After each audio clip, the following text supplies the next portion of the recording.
बिस्मिल्लाहिर्रहमानिर्रहीम। अस्सलाम वालेकुम नाजरीन।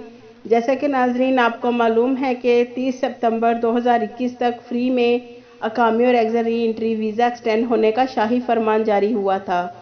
उसमें बहुत से लोगों ने अकामी और exit re entry visa extend नहीं हुए, तो वो भाई हमसे कमेंट्स करके पूछ रहे हैं कि हमें 31 अगस्त 2021 के लिए जो फ्री एक्सटेंशन का ऐलान किया था तब हमारे अकामी और exit re entry visa extend हो गए थे, मगर मज़ीद 30 सितंबर 2021 के लिए जो तोसी का फरमान जारी हुआ है उसके मुताबिक हमारे अकामी और exit re entry visa extend नहीं हुए।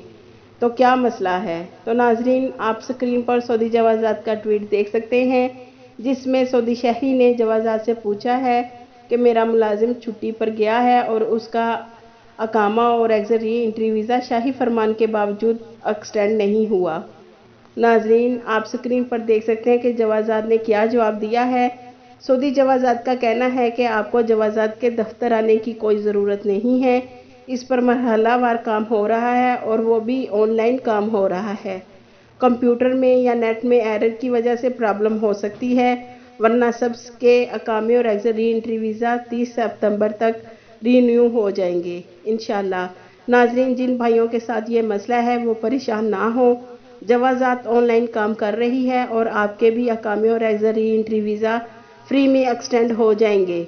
और फिर भी एक हफ्ते तक एक्सटेंशन नहीं मिलती तो फिर आप अपनी कंपनी या कफ़ील से रब्ता करें ताकि वो तवासल के ज़रिए अबशर पर आपका अकामा नंबर और ख़ता वगैरह लिख कर जवाज़ात को इरसाल करेंगे तो आपका अकामा और exit re entry visa extend हो जाएगा इंशाल्लाह। अगर आप नई सफरी पाबंदी की वजह से फंस गए हैं और आपका अकामा और खरूज अदा एक्सपायर हुआ है तो फिर आपको शाही फरमान के मुताबिक ज़रूर एक्सटेंशन मिलेगी इंशाल्लाह। आपके कीमती वक्त का शुक्रिया।